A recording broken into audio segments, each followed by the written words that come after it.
ॐ भूर्भुवः स्वः तत्सवितुर्वरेण्यं भर्गो देवस्य धीमहि धियो यो नः प्रचोदयात्। ओम गुरुर्ब्रह्मा गुरुर्विष्णु गुरुदेव महेश्वरा गुरुरेव परब्रह्म तस्मै श्री गुरुवे नमः। अखण्डमण्डलाकारं व्याप्तं येन चराचरं तत्पदं दर्शितं येन तस्मै श्री गुरुवे नमः। मातृवत्लाले द्विजा पितृवत् मार्गदर्शिका नमोस्तुते गुरुसत्ताये श्रद्धा प्रज्ञायुता जय। ओम श्री गुरुवे नमः। आवाहयामि स्थापयामि ध्यायामि ततो नमस्कारं करोमि। प्रणाम सभी को। आइए शुरू करते हैं। एक भक्त को उसके कुलगुरु ने श्राप दिया। भयभीत होकर वह श्री माँ के पास आया और उन्हें सारी बात बतलाई। श्री माँ उसे अभय देते हुए कहने लगी, जो ठाकुर की शरण आता है ब्रह्म शाप भी उसका कुछ नहीं बिगाड़ सकता। तुम्हें किसी बात का भय नहीं। माँ मुक्त कंठ से श्री राम कृष्ण देव की महिमा कहने लगी। बेटा, ठाकुर कहते थे मलय की हवा लगने से जिन वृक्षों में सार रहता है वे चंदन हो जाते हैं। मलय समीर बह गया है, अब की बार सब के सब चंदन हो जाएंगे, केवल बांस और केले को छोड़कर। एक समय की बात है, ठाकुर के पदाश्रित उनके नाम पर सब त्याग देने वाले एक सन्यासी शिष्य श्री माँ के पास अपनी निराशा प्रकट करने लगे। यह सुनकर श्री माँ सहसा गंभीर हो गई। वह गांधीर्य महामौन की धोती था। उत्साह भरे कंठ से माँ कहने लगी, यह क्या? ठाकुर का नाम क्या 4 अक्षर मात्र है कि वह विफल हो जाएगा? वह नाम कभी व्यर्थ नहीं होने का। जो लोग ठाकुर का स्मरण कर यहाँ आए हैं उन्हें इष्ट दर्शन होगा ही। यदि और किसी समय ना हो तो कम से कम मृत्यु से क्षण भर पहले तो अवश्य होगा। यही क्षण परम सौभाग्यशाली क्षण है, भव बंधन से मुक्ति का क्षण है, जन्म मृत्यु के पहले के अवसान का क्षण है। एक आश्रित संतान के मन में यह सोचकर बड़ा दुख हुआ कि हम लोग उनके चरण छूकर प्रणाम करते हैं और उससे उन्हें बहुत कष्ट होता है। अतः उन्होंने सोचा, तो फिर पैर छूकर प्रणाम क्यों करना। एक्सक्यूज मी अंकल, प्लीज बेटा एक बार और इसको शुरू से बोल दो, मैं सुन नहीं पाई थी। जी स्टार्ट से जी बोल देना जरा। जी, हाँ हाँ दीदी। एक भक्त को उसके कुलगुरु ने श्राप दिया। भयभीत होकर वह श्री माँ के पास आया और उन्हें सारी बात बतलाई। श्री माँ उसे अभय देती हुई कहने लगी, जो ठाकुर की शरण आता है ब्रह्म शाप भी उसका कुछ नहीं बिगाड़ सकता। तुम्हें किसी बात का भय नहीं।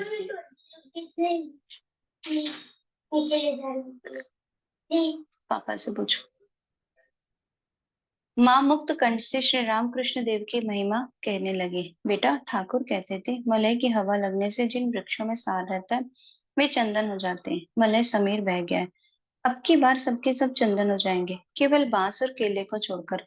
एक समय की बात है, ठाकुर के पदाश्रित उनके नाम पर सब त्याग देने वाले एक सन्यासी शिष्य श्री माँ के पास अपनी निराशा प्रकट करने लगे। यह सुनकर श्री माँ सहसा गंभीर हो गई। वह गंभीर महामौन की धोती था। उत्साह भरे कंठ से माँ कहने लगी, यह क्या? ठाकुर का नाम क्या 4 अक्षर मात्र है कि वह विफल हो जाएगा? वह नाम कभी व्यर्थ नहीं होने का। जो लोग ठाकुर का स्मरण कर यहाँ आए उन्हें इष्ट दर्शन होगा ही। यदि और किसी समय ना हो तो कम से कम मृत्यु से क्षण भर पहले तो अवश्य होगा। यही क्षण परम सौभाग्यशाली क्षण है, भाव बंधन से मुक्ति का क्षण है, जन्म मृत्यु के पहले के अवसान का क्षण है।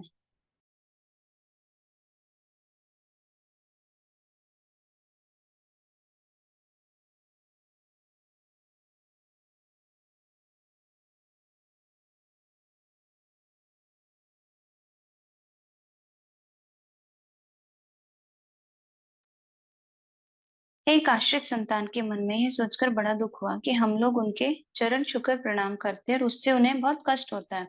अतः उन्होंने सोचा, तो फिर पैर छूकर प्रणाम क्यों करना। संतान के दुख से माता और भी दुखित हो जाती है। श्री माँ ने जब भक्त की यह बात सुनी तो बोली, नहीं बेटा, ऐसा क्यों सोचते हो? हमारा तो इसलिए जन्म हुआ है, हम यदि लोगों का पाप ताप ना ले, वह सब ना पचाए तो भला और कौन करेगा? पापी तापियों का भार और कौन सहन करेगा? पर बात ऐसी है, जो लोग अच्छे हैं वे यदि पैर छुए तो कुछ नहीं होता, पर कुछ लोग ऐसे रहते हैं छूने से पैर एकदम जल उठते हैं। जयराम वाटी में एक लड़का माँ के पास आया। उसने माँ के दर्शन किए, उन्हें प्रणाम किया। वह माँ से हृदय की 2 बातें करना चाहता था। इसलिए वह आकर बरामदे में गुमसुम होकर बैठ गया। माँ घर के अंदर थी। वे लड़के के हृदय की वेदना ताड़ गई। बोली, बेटा अंदर आ जाओ, यहाँ बैठकर बातें करो। लड़के ने कहा, नहीं माँ, यही ठीक है, मैं नीच जात का हूँ। माँ ने आवेग भरे स्वर से कहा, किसने कहा बेटा तुम नीच जात के हो? तुम मेरे लड़के हो, आओ अंदर आकर बैठो। श्री रामकृष्ण के देव कहते थे कि भक्तों की जाति नहीं है, अर्थात सब भक्त एक ही जाति के, और जाति भेद वह केवल एक ही उपाय से मिट सकता है, वह उपाय है भक्ति। अस्पर्श जाति भी शुद्ध हो जाती है। चांडाल भी भक्ति होने पर चांडाल नहीं रह जाता। चैतन्य देव ने चांडाल तक सबको आलिंगन किया था।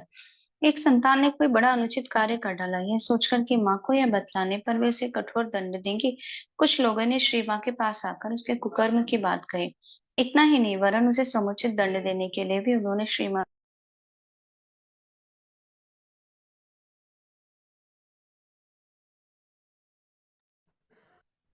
वेदना से उनका मुख म्लान हो गया। दीर्घ श्वास निश्वास छोड़कर बोली, मैं तो माँ हूँ, मैं उससे ऐसी बातें कैसे कहूंगी? उन्होंने उस संतान को दंड तो दिया ही नहीं, बल्कि उसका भार अपने ऊपर ले लिया। एक दिन बाग बाजार मठ में माँ के समीप बैठकर महिला भक्तगण श्री रामकृष्ण की बातें सुन रही थी। भक्तों को श्री माँ के मुख से श्री रामकृष्ण प्रसंग बड़ा मधुर लगता था। बातें करते करते श्री माँ उस अतीत की स्मृति में चली गई। अनुराग के रस में विभोर हो गई। कहने लगी, ठाकुर तो इतने त्यागी थे, पर मेरे लिए वे कितनी चिंता करते थे। एक दिन मुझसे पूछा, खर्च के लिए तुम्हें महीने में कितने रुपए लगते हैं? मैंने कहा, यही 5-6 रुपए। फिर पूछा, शाम को कितनी रोटियां खाती हो? मैं तो लज्जा से गड़ सी गई, कैसे कहूँ। इधर वे बारंबार पूछने लगे, इसलिए कहना ही पड़ा, यही 5-6 खाती हूँ। बातें करते करते उन्हें गंभीर भावावेश आया।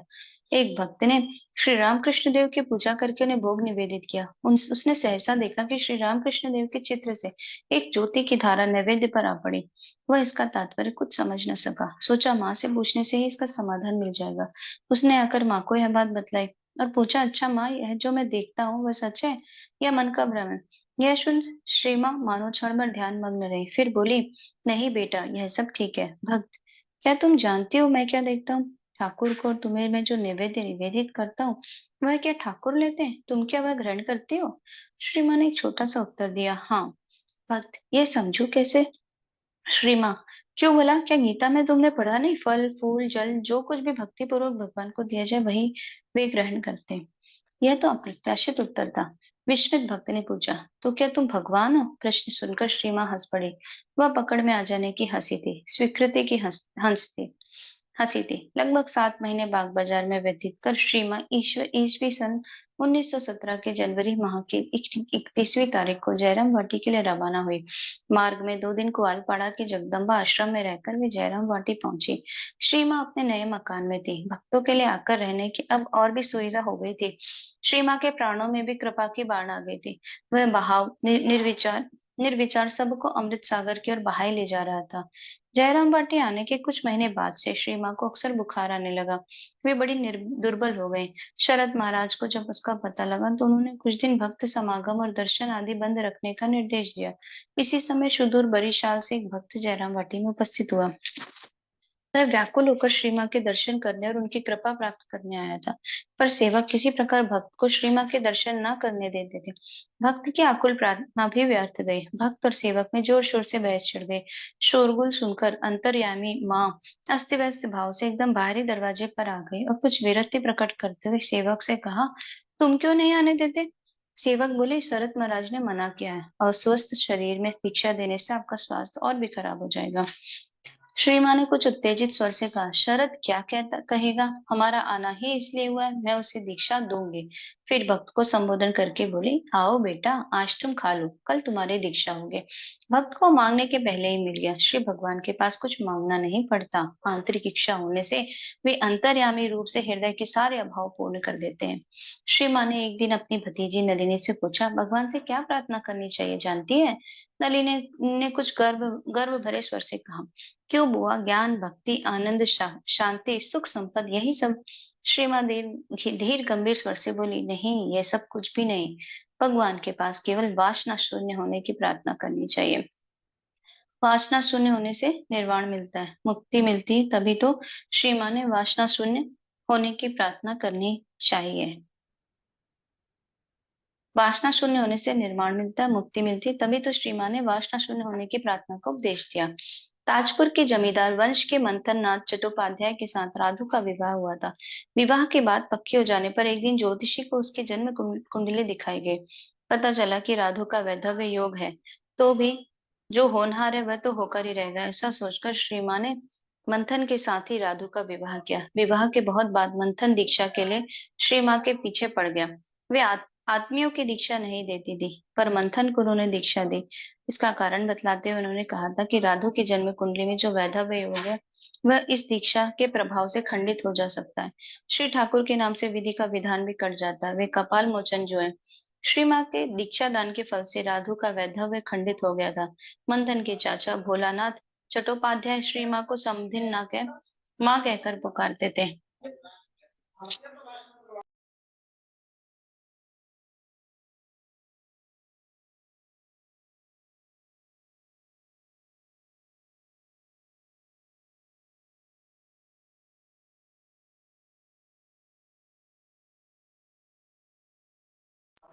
सॉरी।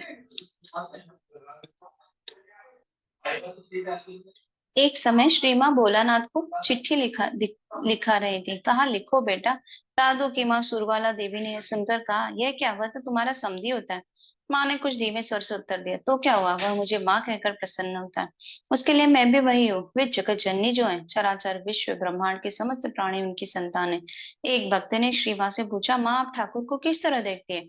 आहा, यह मातृभाव की परिपूर्ति है। यह ब्रह्म ज्ञानी के सर्वभूतों में चैतन्य घन एक रस ब्रह्म की भांति की उपलब्धि नहीं है। यह तो चिरंतनी माँ के लीला विकास की दीप्ति है। श्री रामकृष्ण देव मातृभाव की साधना की समाप्ति के बाद स्त्री समस्ता सकला जगत सो इस अनुभूति में प्रतिष्ठित हुए थे, और श्री शारदा देवी की वाणी में मानो हम सुन पाते हैं सनातनी माँ का सहज कंठ स्वर। तो ये रामकृष्ण परिणीता शारदा देवी है, अथवा रामकृष्ण पूजिता भुवनेश्वरी। धीरे धीरे जगन्नाथी पूजा का दिन आ पहुंचा। दुर्गा पूजा के बाद से ही श्री माँ दिन गिनने लगी थी। उन्होंने अपने हाथों से सारा आयोजन किया था, यहाँ तक कि दीप के लिए पत्तियां भी उन्होंने बनाई थी। माँ के नए मकान के पूजा मंडप पे जगन्नाथी की पूजा हुई। श्री माँ सवेरे से ही गले में वस्त्र डालकर विनीत भाव से पूजा की निर्विघ्न समाप्ति के लिए प्रार्थना कर रही थी। बहुत से सन्यासियों और भक्त संतानों का समागम हुआ था। पूजा के बाद अधिकांश संतानों ने श्री माँ के चरणों में विकसित कमलों से भक्ति अंजलि दी। माँ ने भावास्तु सबकी पूजा ग्रहण की। कई संतानों की ठोड़ी छूकर उन्हें चुंबन लिया, सिर पर हाथ रखकर आशीर्वाद दिया। बाद में एक सेवक से वे कहने लगी, और भी फूल ले जाओ। राखाल, तारक, शरद, खोका, यूकेन, गुलाब, इनके नाम ले लेकर फूल चढ़ाओ। मेरे ज्ञात अज्ञात सब लड़कों की ओर से फूल की अंजलि दो। सेवक सेवक पुष्पांजलि देने लगे। पुण्यमयी माँ हाथ जोड़कर श्री रामकृष्ण देव की ओर देखती हुई बैठी थी, स्थिर शांत। इस भांति बहुत समय व्यतीत हो गया। बाद में उन्होंने कहा, सबके इहकाल परकाल का मंगल हो। जगतदात्री पूजा के पहले दिन एक अलौकिक घटना घटी थी, जिसने सबको चकित कर दिया था। श्री माँ के भाई प्रसन्न कुमार की सबसे छोटी लड़की विमला का पैर विषाक्त होकर सूज गया था। उसे बड़े जोर का बुखार चढ़ गया था। धीरे धीरे वह बेहोश हो गई। विमला का अंतिम काल उपस्थित हुआ। ऐसे समय बांकुड़ा आश्रम के डॉक्टर महाराज ने विमला को दवाई दी और आकर श्री माँ से कहा, आपने कहा इसलिए खुराक दवा दे दी है, नाड़ी नहीं है। दवा अंदर नहीं गई, बाहर गिर पड़ी। यह सुनकर श्री माँ अपने नए मकान से प्रसन्न कुमार के घर गई। उनके भाई की स्त्री सुभाषिनी ने रोते रोते माँ के पैर पकड़ लिए और उनकी पगडुली पानी में मिलाकर विमला के मुंह में डाल दी। श्री माँ ने बालिका के पास बैठकर उसके सारे शरीर पर हाथ फेरा और फिर जगतदात्री की प्रतिमा के सामने हाथ जोड़कर अश्रु भरे नैनों से प्रार्थना करने लगी, माता कल तुम्हारी पूजा होगी और बड़ी बहू फूट फूट कर रोएगी। उसी रात बिमला की चेतना लौट आई। जगन्नाथी पूजन के बाद से ही श्री माँ का स्वास्थ्य बिगड़ने लगा। प्रायः ज्वर हो जाता, फिर छोड़ देता। तब वे फिर पूरे जोर से परिजनों और भक्तों की सेवा में लग जाते, किंतु पूस में उनका स्वास्थ्य बहुत ही खराब हो गया। उन्होंने खाट पकड़ ली। माँ ज्वर की यंत्रणा से छटपटाती रहती थी। एक सेवक उनकी सेवा में नियुक्त थे। उनसे एक दिन श्री माँ ने कहा, देखो बेटा, कितने दिन से पुकार रही हूँ पर कोई सुन ना पाया। मैं कितना रोई हूँ, तो भी कोई नहीं आया। अंत में आज माता जगदात्री आई थी, पर उनका मुख ठीक माँ उनकी जन्मदात्री श्याम सुंदरी के मुंह के समान था। अब मेरा रोग दूर हो जाएगा। इधर संवाद पाकर स्वामी शारदानंद कलकत्ते से डॉक्टर और सेविकाओं को लेकर 21 जनवरी 1918 18 ईस्वी को जयराम वाटी आए। उन लोगों को देखते ही श्री माँ ने कहा, मैं कांजीलाल की दवा खाऊंगी। डॉक्टर कांजीलाल की दवा से माँ धीरे धीरे स्वस्थ हो गई। स्वामी शारदानंद ने श्री माँ को कलकत्ता ले जाने की इच्छा प्रकट की, पर माँ राजी न हुई। अंत में निरुपाय हो एक सेविका को श्री माँ की सेवा के लिए रखकर स्वामी शारदानंद कलकत्ता लौट गए। श्री माँ का कलकत्ता जाना नहीं हुआ, अतः ग्वालपाड़ा के साधुओं ने श्री माँ से जलवायु परिवर्तन के लिए यहाँ आकर कुछ दिन रहने का अनुरोध किया। उनकी लगन से प्रसन्न हो श्री माँ फागुन के अंत में ग्वालपाड़ा आई और वहां 2 महीने से कुछ अधिक रही। साधुओं की सेवा, टहल और जलवायु परिवर्तन से पहले पहल श्री माँ का स्वास्थ्य काफी सुधर गया। ग्वालपाड़ा में रहते समय श्री माँ को एक दिन भाव समाधि लग गई। ठाकुर यह शब्द कहकर ही उनका ब्रह्म बाह्य ज्ञान लुप्त हो गया। बहुत देर बाद उनका मन सहज भूमि पर आया। इस भाव समाधि के संबंध में उन्होंने एक अन्य समय कहा था। एक दिन दोपहर को बरामदे में बैठी हुई थी। नलिनी आदि कुछ दूर पर बैठी कुछ सी रही थी। तेज धूप थी। मैंने देखा सामने के दरवाजे से ठाकुर ठंडे बरामदे में आए और बैठते ही लेट गए। मैं यह देख झटपट अपना आंचल बिछाने लगी। बिछाते समय मालूम नहीं मैं कैसी हो गई। कुआलपाड़ा में रहते समय आखिरी दिनों की घटना है। वैशाख का महीना था, दोपहर का समय, कड़कड़ाती धूप थी, लू साए साए चल रही थी, असहाय गर्मी थी। श्री माँ ने सेवक से बात ही बात में कहा, आह थोड़ा पानी गिर जाए तो धरती ठंडी हो। थोड़ी ही देर बाद न जाने कहां से चारों दिशाओं को थरा देने वाली बादलों की गड़गड़ाहट के साथ जोर की आंधी चलने लगी। तूफान आया और ओले गिरने लगे। श्री माँ बालिका की भांति प्रसन्न होती ओले उठा उठा कर मुंह में रखने लगी। इसी से उन्हें सर्दी लगकर ज्वर हो आया। किसी तरह वह बुखार नहीं उतरा, वरन धीरे धीरे बढ़ता ही चला। हाथ पैर में असह्य जलन होने लगी। अंत में स्वामी शारदानंद जी को कलकत्ते में ताड़ दिया गया। वे तुरंत डॉक्टर आदि को साथ ले ग्वालपाड़ा चले गए। यह 17 अप्रैल 1918 ईस्वी की बात है। शरत महाराज ने आते ही श्री माँ से कहा, माँ देखिए हम लोग आ गए, अब अच्छी हो, उठिए। माँ भी बोली, हाँ बेटा, कांजीलाल की थोड़ी दवा खाने से ही अच्छी हो जाऊंगी। यह सुनकर शरत महाराज प्रफुल्लित हो उठे। यह मानो इच्छा रोग मुक्ति थी और हुआ भी वैसा ही। इस बार भी पहले की भांति डॉक्टर कांजीलाल की दवा से श्री माँ का रोग दूर हो गया। श्री माँ को बुखार से जब बहुत कष्ट हो रहा था, उस समय राधु उनकी परवाह न कर ससुराल चले गए।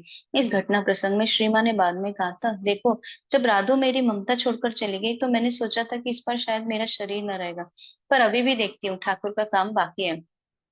वास्तव में श्री रामकृष्ण देव के कार्य के निमित्त ही शारदा देवी माया का अवलंबन कर स्थूल शरीर में विद्यमान थी। उनका नित्य मुक्त संसारी मन तो पिंजरे में बंधे विहंग की भांति असीम के नीड़ में उड़ जाने के लिए प्राय अस्थिर होता था। वे कहती, जोर करके मन को खींचे रखती हूँ, कहती हूँ ठाकुर राधे पर मेरा मन थोड़ा सा रख दो। आहा, श्री रामकृष्ण देव द्वारा आदेश किए गए जीवोद्धार रूप कर्म के लिए ऐसा कोई कष्ट न था जो हमारी माँ ने स्वीकार न किया हो। क्षमा रूपा तपस्विनी माँ सब सहने वाली धरती की भांति सब कुछ अम्लान मुख से सहे गई, और केवल सहा ही नहीं वरन कितने ही पापी तापियों अकिंचन अभागियों के सिर पर अपनी कृपा का छत्र स्वयं ही ताने रहे। शुष्क कंठ से ऊर्ध्वमुखी हुए जितने भी नर नारी थे, सबको अमृतवारी पान कराया। उन लोगों के प्राण शीतल हो गए, हृदय निर्मल हो गया। एक बार माँ कलकत्ते में जयराम भाटी आ रही थी। विष्णुपुर से वे बैलगाड़ी में बैठी। राधो के मिजाज ठिकाने पर नहीं रहते थे। कोतलपुर के पास गाड़ी के पहुंचते ही वह पैर से श्री माँ को ठेलती ठेलती कहने लगी, तू हट जा, तू हट जा, गाड़ी से उतर जा। श्री माँ अपने को यथासंभव संकुचित करके गाड़ी के पीछे सरकते सरकते बोली, मैं यदि चली जाऊं तो तुझे लेकर फिर कौन तपस्या करेगा। सत्य ही तो है, उस दिव्या असीमा अप्रेम्य जननी का नर तनु धारण कर इतना दुख कष्ट भोगना तपस्या छोड़ और क्या है। और भी एक बार राधु ने श्री माँ को लात मारी थी। उससे बड़ी व्यग्र और आशंकित हो माँ ने कहा था, ये क्या किया, ये तूने क्या किया राधे। और ऐसा कहकर उन्होंने अपने पैर की धूल राधु के सिर पर लगाई थी। और राधु क्या ऐसी अकेली थी। श्री माँ के सारे सगे संबंधी मानो योग माया के दल के थे। जयराम वाटी में आदमियों के अत्याचारों से तंग आकर सर्वसहा श्री माँ ने भी एक दिन कहा था, देखो तुम लोग मुझे जल्दी न जलाओ। इसके भीतर जो है वे यदि एक बार रुष्ट होकर फुफकार उठे तो फिर ब्रह्मा विष्णु महेश किसी की भी सामर्थ्य नहीं कि तुम्हारी रक्षा कर सके। पर श्री माँ ने किसी के भी प्रति क्रोध नहीं दिखाया। क्रोधित होने से क्या उसकी रक्षा हो सकती थी। वह जल भुनकर भस्म न हो जाता। उन्होंने तो केवल शांति वारी ही छिड़का था। इस समय की घटनाओं से लगता है कि श्री माँ का मन राधु से मानो धीरे धीरे हटता जा रहा था। बाद में हम यही देखेंगे। श्री माँ के शरीर में धीरे धीरे थोड़ा बल आते देख सभी हर्षित हुए। एक दिन अनुकूल समय देखकर शरद महाराज ने माँ से कहा, माँ अब की बार तो आपको छोड़कर मैं नहीं जाने का, हम लोग आपको साथ में कलकत्ता ले जाएंगे। यह सुनकर माँ ने भी कोई आपत्ति नहीं की। कहा, पर बेटा एक बार जयराम बाटी जाकर यात्रा बदल आनी होगी। अतः 29 अप्रैल 1918 ईस्वी को श्री माँ सरद महाराज आदि के साथ जयराम भट्टी आई। श्री माँ के आने का समाचार पाकर गांव की स्त्रियों ने देखने आई और उनका स्वास्थ्य देखकर दुख प्रकट करने लगे। इस पर माँ बोली, हाँ बेचारी बीमारी से बहुत भुगते। शरद कांजीलाल ये सब आ गए। माता सिंह वाहिनी की कृपा से इस बार बच गए। शरद कलकत्ता जाने को कह रहा है, सो अगर तुम सबकी राय हो तो वहां जाकर जरा स्वस्थ हो आओ। सभी ने आनंद पूर्वक सम्मति प्रकट की। 7-8 दिन जयराम वाटी में रहकर श्री माँ का कलकत्ता जाना स्थिर हुआ। पहले राधु भी माँ के साथ जाते थे। एक सेकंड।